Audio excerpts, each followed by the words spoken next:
Alright, time for another draftphysics.com, debatephysics.com also. Video presentation. Alright, so, there's lots of experiments are done, and people claim that they show something, and it all kind of depends on certain variables. And in this case, I'm going to talk about springs. And it's just a draft video.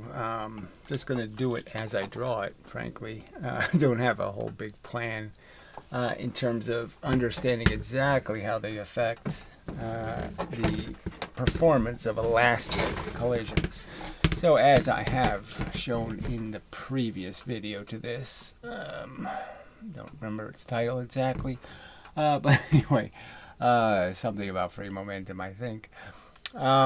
That you can do some experiments and you get these different results. So we've seen results with carts, and you can bang a light cart against some other kind of cart, mass X, and sometimes this cart will stop, which is really unusual, the lighter cart, and the other cart goes, and then sometimes it keeps going in the same direction. It just keeps going with the other cart, and they both end up going in the same direction. And then you have the spring often produces the result where the one object goes the opposite way of the one going this way. And so all of that has happened with experiments that are similar masses. Okay, so it is kind of it's hard to draw a conclusion about what exactly is an elastic collision. Now, I'd argue it makes no difference whether the lighter cart continues moving in the same direction or it moves in the opposite direction, that there is no such thing as a vector and a scalar. It's just nonsense. You don't subtract energy. Energy's always positive. There's no such thing as unenergy or anti-energy. You can't undo energy. It's just not possible. If there's an arrow going somewhere, if there's a mass moving a velocity, it's always a positive thing. All right. So I don't really understand how people can see it any other way. It doesn't, just doesn't fit into anything I can understand as reality. All right, so let's just go through what would happen if. All right, so let's just say we do have a mass that's twice as massive as this object. Okay, so we have a one mass crashing into a two mass. And the idea is, okay, that we're going to have a spring in between them. And so what exactly is going to happen? So this has twice the velocity that we know this outcome should be. So ideally, when this experiment is done, if you could transfer all the momentum, your expectation would be that this would go 1v, and that would conserve the momentum. So with that assumption in mind, okay, let's say what's the next step? So they're just meeting. It's just making contact. Well, we know this can't go as fast. So we know it's going to have some resistance because this is going to try to push it faster than it can go. So if they were going the same, if they're the same mass, then you're going to understand that the spring doesn't have to do much work because, frankly, the one object's going to be able to move just as fast as the other object. So any pressure you create in the spring over here, that pressure, okay, will be enough to move this object. But because these aren't similar masses, there's a back pressure, you could argue. I guess that's what I would argue. Because the two mass can't accept all the energy as quickly as the one mass is producing it. So the two mass can't move. So if this was like a little steel bar, you understand it's just conveying the energy. It's not really doing anything more than that. And it'd be interesting if, they did take these high-speed cameras and focus in on this and exactly show us what happens when two things hit each other, how much the spring actually compresses, and then I wouldn't have to say this stuff. I wouldn't have to speculate about it. We could look at the actual experiment done in high speed and see exactly how much how everything moves. because this is telling you how much energy it's going to store temporarily. So it's a place where you put the energy temporarily. So in these experiments, it's always temporarily in the spring, you could argue. There's no energy, there's probably some energy you're going to lose because the spring won't be able to give it all back. It's going to retain a little bit of oscillation, and when it's all over, so it is going to steal a little energy. But anyway, so yeah, but it's either here in the spring or in this object, right? That's the only place the energy can be. It can't be, we're just saying ideally, those are the only three places the energy can be. It can't be someplace else.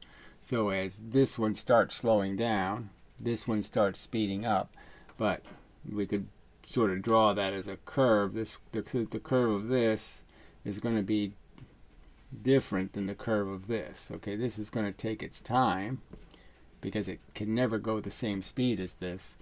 And so it's always going to go half the speed, and so that half means the other half has to go into the spring. So the argument would be, is this, if this moves a millimeter, I don't know why this doesn't erase as well as it used to.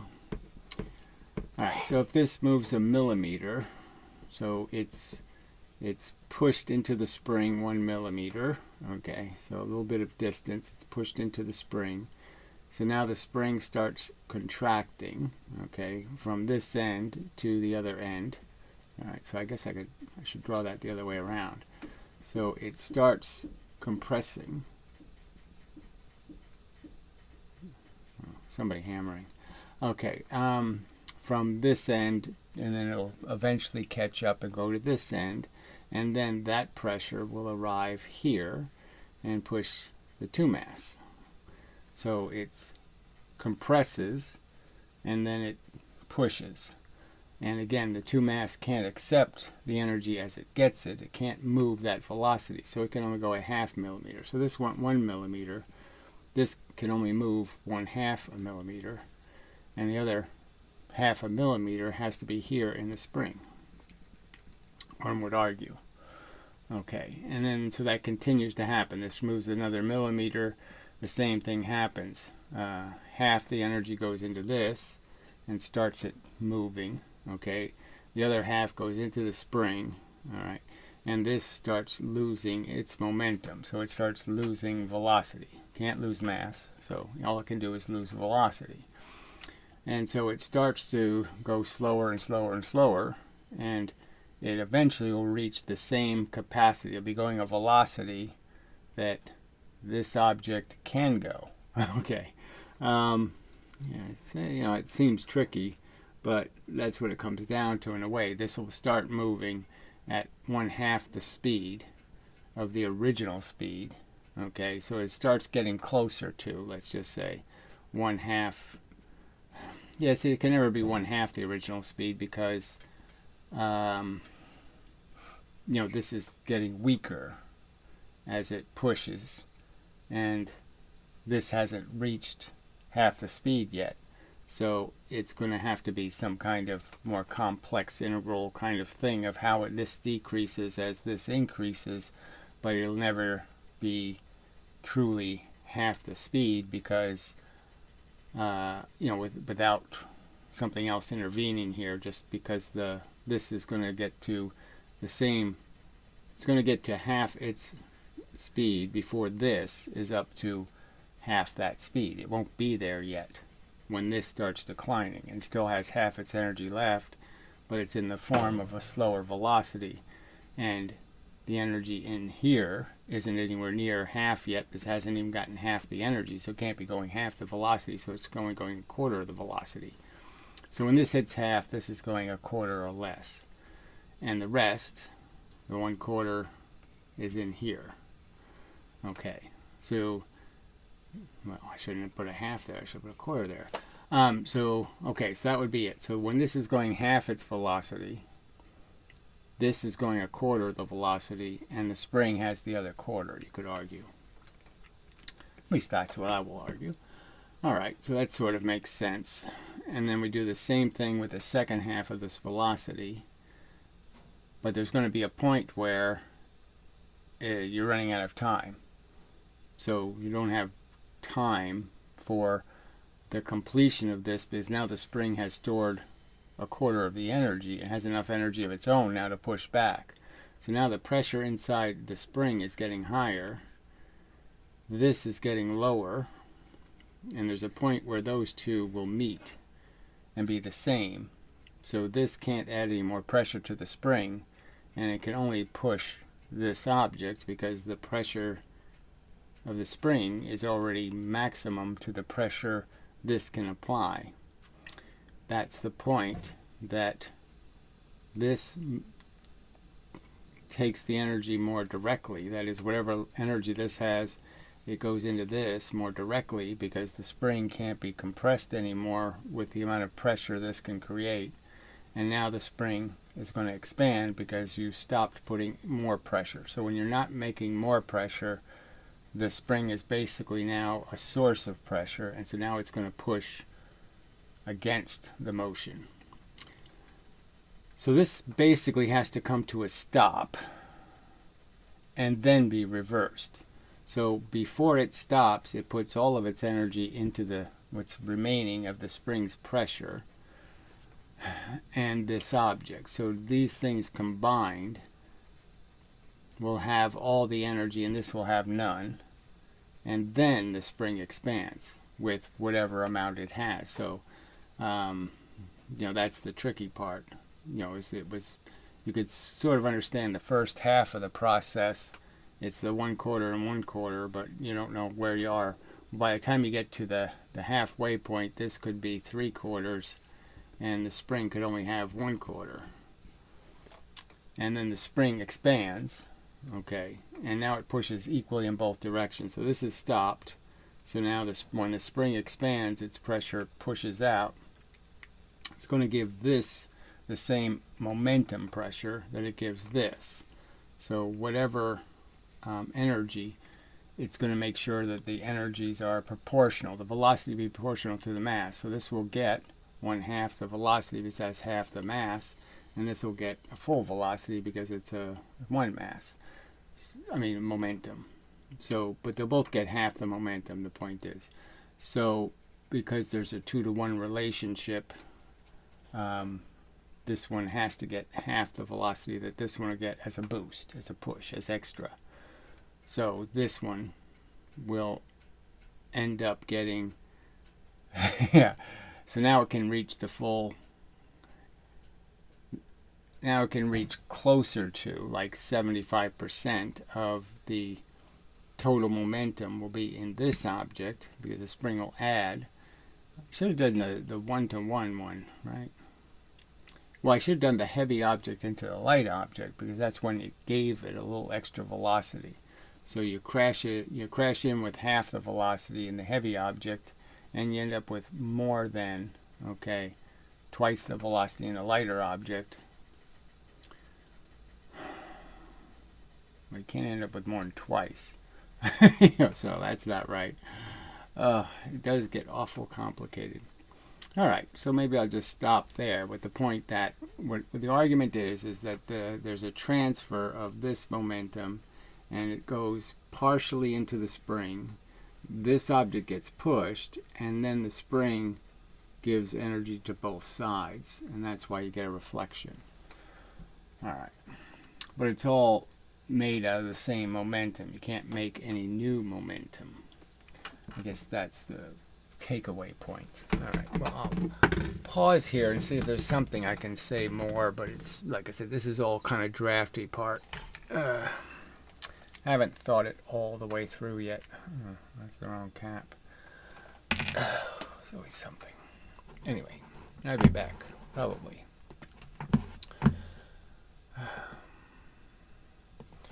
Alright, back. I think I can state what I was trying to state before better. About the... so we're going to do the heavy thing. Okay, hits the light thing. Alright, and the idea would be is, what I've argued, if this has, 1V, that's all it can give this. And obviously that wouldn't be all the momentum, right? I mean, we have to give this 2V to transfer all the momentum. So the problem is when something's big and slow, it can really only give this the speed it has. That is, it can bump into it and sort of collect it. You know, it's going a speed, it absorbs this object, and then it goes something, you know, the two of them go off at the same, you know, something less than the original velocity.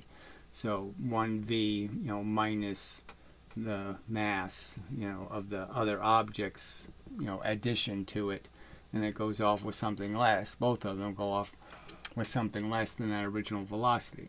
But if you do put the spring in here, you know, then you can create the circumstance where, yes, it hits, it compresses, it gives this lighter object the 1v, okay, and then the spring expands.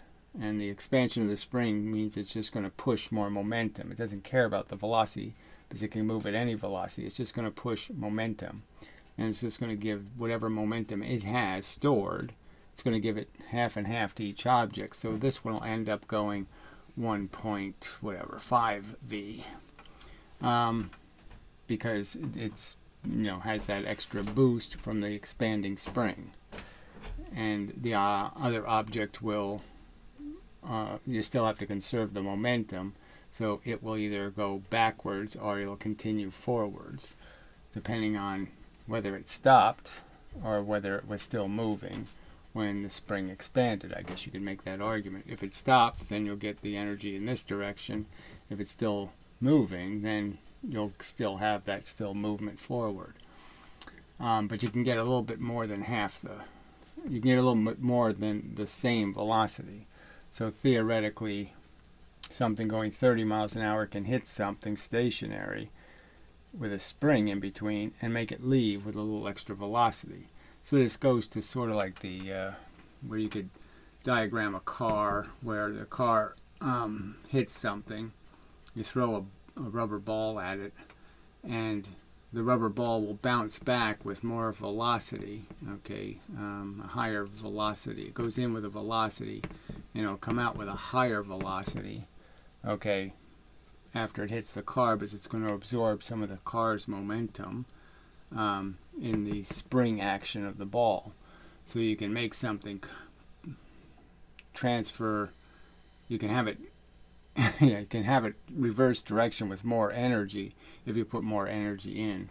So this gets back to sort of Newton's cradles, where you can have, you know, a certain amount of velocity coming in, and two objects will collide, and only one of the objects will bounce back because the other object will create all the pressure. You'll have the higher momentum, and, you know, give all the energy to the one object. All right. Wait.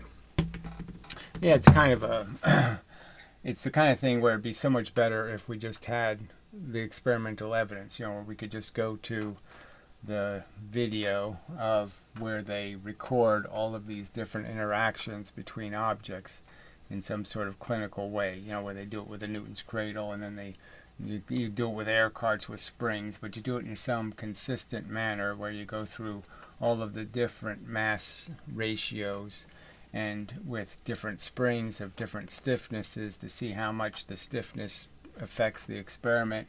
I mean, all that should be already compiled. I mean, it's, you know, it's just basic data, you know, about what happens in collisions, and instead we're just still stuck with the less than perfectly or meticulously detailed. I mean, Descartes provided rules, you know, but he didn't like itemize all his experiments, so he just had 7 rules of interactions, and they're a little bit difficult to follow. And the same thing with Newton. They're just, you know, he did a ton of experiments, but he didn't really itemize the rules of collisions, and especially the difference between elastic, where they're hard things hitting each other, and superelastic, where you put something, a battery, a storage device, between the objects, because it does change the outcome. It's not, you can't just say the word elastic and say that a spring and then hard metal are both elastic and they'll do the same thing, because they don't do the same thing. It makes a difference if you put something that can store the energy in between the two objects. Except in the circumstance where they have the same mass. If it's same mass against same mass, the energy transfers completely the same. Whether I use hard or I use super elastic, I get the same outcome. But you don't get the same outcome when they're uneven masses. You get the same outcome, I would argue, in the sense that you can always depend on the momentum being conserved and the momentum in any direction. There's no subtracting energy. There's no such thing as a vector of mass and a velocity where any part of it is ever subtracting. Explosions have symmetry. There's energy going in all directions, and no one would say the explosion doesn't produce any momentum because it all subtracts. That would be really illogical. Okay, so yeah, so it's really, I'm just challenging the idea of this idea that there's such a thing as a scalar energy and a vector energy, and there's such a thing as negative or subtractable energy. Energy is never negative or anti or un. You can't make un-energy. All right, so maybe that's enough. Kind of just a blah video, but you know, these are details that, you know, they need more work, and obviously I don't have, you know, the industry to do all of the work that needs to be done to more precisely describe what springs do.